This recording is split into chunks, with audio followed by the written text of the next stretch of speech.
Amis internautes, bonjour. Bonjour. Aujourd'hui, on va voir avec Rémi comment mettre en culture la violette de Toulouse. On vous l'avait présenté, Rémi avait été donc faire un tour à Toulouse.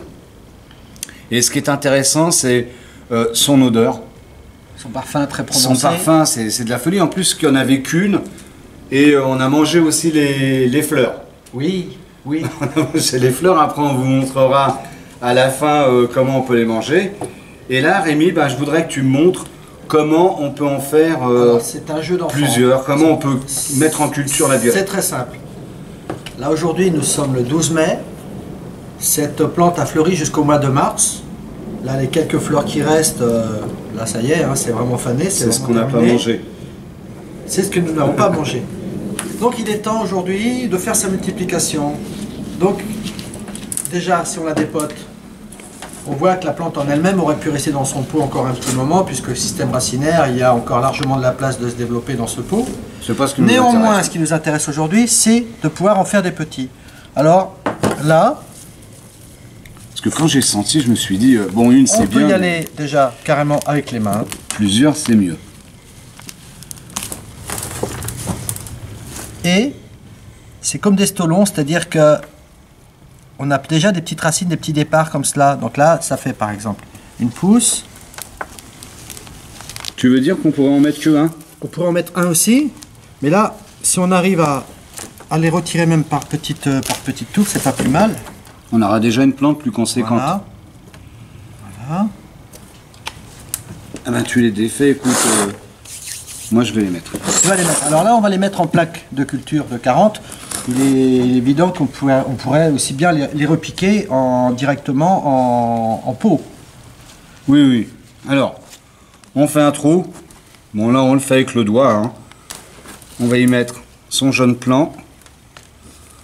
On borne, c'est-à-dire qu'on écrase bien pour que la plante puisse ne pas s'en aller. La plaque a été arrosée au préalable. Et bien sûr, il n'y a pas d'engrais.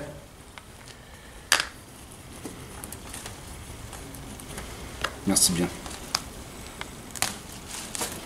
Donc tu penses on va pouvoir en faire combien? Pas 40? Peut-être pas 40, mais on va en faire une bonne dizaine.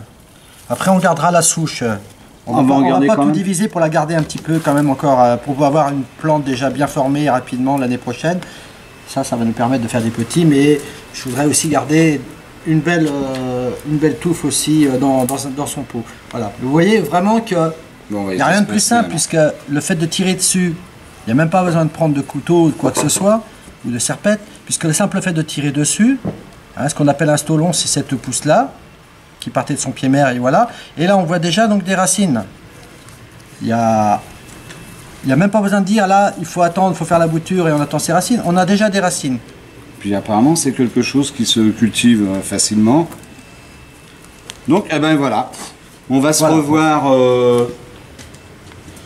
on estime dans combien de temps? Facilement 3 semaines? Voilà, 3 semaines, un mois. Hein, dans 3 semaines, un mois. Donc là, les racines, de voir déjà le système racinaire, comment il sera. Celle-ci, comme je disais, je vais à nouveau la rempoter. Alors, vers le mois de juillet, par contre, ce que je ferai, c'est que je couperai tout pour garder vraiment que la souche. De manière à vraiment favoriser de nouveaux départs, de nouveaux développements, de nouvelles feuilles. Et puis ça évite peut-être aussi d'avoir de l'araignée rouge, des acariens qui se mettraient assez facilement sur ce feuillage, sur une plante adulte comme cela. Ben, on voit tout ça. On verra ça. Et là, ce qu'on va faire, c'est qu'on va les mettre tout simplement dehors. Il n'y a même pas besoin de les mettre en serre. On la met dehors, plutôt à l'ombre. N'oublions pas, la violette de Toulouse, c'est pas une plante de plein soleil, plutôt une plante de mi-ombre, voire à l'ombre. Et il n'y a plus qu'à pousser. Et on se revoit donc dans... Donc on suit en arrosage, donc elle est à l'ombre, on tient un terreau humide. Légèrement humide. Légèrement humide. Surtout pas toujours mouillé, on arrose, légèrement humide. on laisse sécher. Légèrement frais. Voilà, voilà. Il ne faut pas non plus les noyer. Hein. Oui, oui.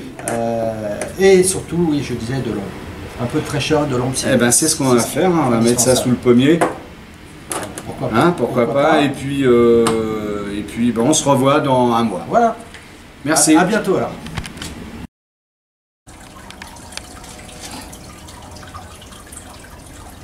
Donc on est le 17 juin et nous allons suivre l'évolution de notre violette de Toulouse. Oui. Que nous avions divisée il n'y a pas tellement longtemps. Et voilà le stade de l'enracinement. Donc c'est bien parti. Oui. Alors là, ça ne sert à rien de les laisser plus longtemps dans ces petites alvéoles.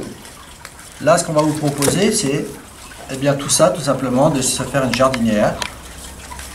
Alors là, par exemple, violettes. Il y en a une qui est toute petite. Elle était petite, c'était vraiment un rejeton qui nous restait, plutôt que de... Mais elle a bien pris. Voilà, elle a pris aussi. Voilà. Alors, on va mettre comme ça, comme ça. On va faire vraiment une jardinière bien... Et le pied mère, bien fourni. C'était bien celui-là. C'était celui-ci. Voilà. Alors, ça, on a tout. Voilà. Ça. Alors, le mélange. Là, on a utilisé un mélange, un substrat spécial plante verte, composé de tourbe, de terreau, avec lequel on a rajouté un tiers, donc pour 2 tiers de terreau mélange plante verte, on a rajouté un tiers de terre franche, de terre végétale, de terre de jardin. Voilà. Il y a de l'engrais? Alors, il y a de l'engrais. Là, on a un engrais à libération lente du type triangle. Ouais, donc c'est les petites billes que l'on peut voir des fois dans certains terreaux, on les voit, mais pas là. Ouais, mais là il y en a. Là il y en a. Alors, hop. Voilà.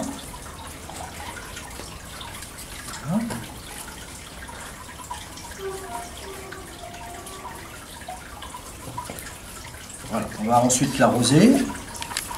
Donc ça va s'étoffer. Ça va s'étoffer. On aura vraiment une jardinière, ça fera ça, ça donnera cet aspect-là. Alors là, celle-ci, ça c'était notre pied mère. Alors si on regarde le système racinaire, il est aussi forcément bien sûr bien développé. Il y a encore de la place à se développer. Alors on peut le laisser encore dans ce pot-là. On pourrait éventuellement le mettre dans un pot un petit peu plus grand. Comme ça, elle va prendre de l'ampleur et on pourra encore la diviser. Donc moi je pense que là, on pourra la rempoter, la remettre dans un pot de cette taille-là. Ça sera pas ridicule. Hein. Non. Et bien là, on va les laisser pousser. Moi je vous propose que l'on se retrouve au mois de novembre, j'espère, puisque novembre c'est le début où la plante devrait fleurir. Novembre, et là on aura 4 mois, facilement 4 mois de floraison. Donc la jardinière sera complètement couverte. Couverte de fleurs. Et on se également revoit à côté. Là, ce qu'on va faire, c'est que on va la laisser, bien sûr, on va la laisser dehors. Oui. De préférence à mi-ombre. Surtout pas le plein soleil. La violette n'aime pas le plein soleil. Elle aime bien la fraîcheur. Alors fraîcheur ne veut pas dire que la plante doit être toujours trempée. On laisse quand même la terre sécher correctement. Mais on veille aussi à ce qu'elle ne dessèche pas, à ce qu'elle ne manque pas d'eau. C'est le plus dur, ça. À surveiller. Allez, on est quand même plusieurs là, à les bichonner nos plantes, donc il y en aura bien entre nous à être là pour suivre ça. Voilà. Donc ça fait dans 4 mois alors. On se retrouve dans 4 mois. Bon, alors à dans 4 mois. À bientôt.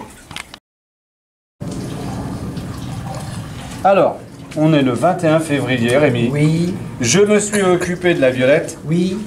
Et voilà ce que ça a donné. Et voilà, ça porte ses fruits. On voit que la jardinière s'est développée. Et surtout, c'est que là, nous profitions quand même de l'odeur, de ces petites fleurs, donc toujours de forme vraiment double. Hein.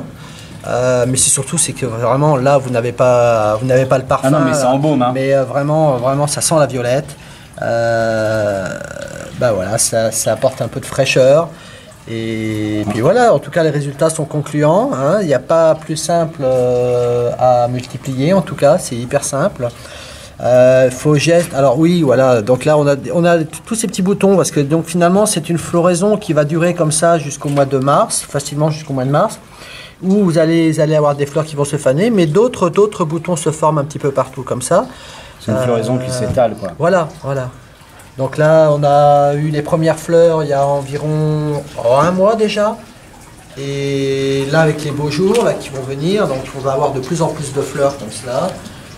Alors ce qu'il faut dire bien sûr, c'est qu'on leur a mis au moment où ça fleurit, ça fleurit maintenant en hiver. Oui. Donc juste avant la floraison, on leur a mis de l'engrais.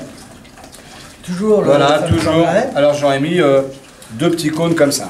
Dans la jardinière. Dans la jardinière. D'accord. Un 12, 12, 17. Plus. Parce que ça a besoin du fait que ça fleurit, ça a besoin de... Donc ça, toujours à dire que c'est un engrais à libération lente. Absolument. Hein, donc voilà, tu en as mis une fois, ça suffit. Ça suffit, exactement, 3 mois. Et puis au moins, il n'y a pas de souci, on voit que la plante, Elle commençait à manquer un petit peu d'engrais, voilà. Alors après, pour ce qui sera de l'arrosage, bien évidemment, comme toute plante, hein, on laisse quand même ressécher entre 2 arrosages. Faut surtout pas faire d'excès d'arrosage ou alors on risque simplement de provoquer une pourriture. Hein, bon, la lumière, on peut l'exposer donc vraiment au soleil, il n'y a pas de risque de brûlure avec le soleil qu'on a en ce moment, c'est pas un soleil qui brûle. Si par contre arrive le printemps et que là vraiment le soleil commence à se faire un petit peu dur, ne la mettez pas à ce moment-là en plein soleil, mettez-la plutôt à mi-ombre. Hein. C'est quand même une violette. Hein, Et si on avait voulu, Rémi, faire un massif de vivaces et l'inclure, pourquoi pas? Il aurait fallu aussi penser à que ce massif-là soit légèrement ombragé dans l'après-midi. Oui, voilà. Faut pas que ce soit, surtout pas une plante à exposer en plein soleil, surtout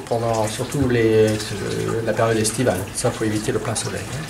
Donc là, on a fait sa culture, oui, son engrais, oui. Et maintenant, on va déguster. Tu veux un petit bonbon à la violette? Ah, bien sûr, parce que souvenir de Toulouse. Les feuilles, bien sûr, se mangent. Oui. Hein, oui, bah ça, les maîtres confiseurs nous font des bons petits bonbons comme ça à la violette. Donc voilà ce que. C'est des feuilles ou les fleurs? C'est des fleurs. Les fleurs. Les feuilles. Voilà. Les fleurs. Je peux en avoir un ou... On vous en donne un. D'accord. Vas-y, tiens. Merci. Voilà. Bon. Ah, mais c'est bon. Hein. Ah, c'est bon. Hein. Voilà. On en garde pour la remettre quand même. Hein. Oui. Voilà. Donc vous pouvez cultiver. On peut produire. Et après, si le cœur vous en dit, ben, vous pouvez manger. Pourquoi pas. Hein, pourquoi pas. Et l'odeur, franchement, l'odeur, c'est vraiment très très agréable. Essayez-vous. C'est envoûtant. Hein. Ok. Merci. Bon, à bientôt. Et bonne journée.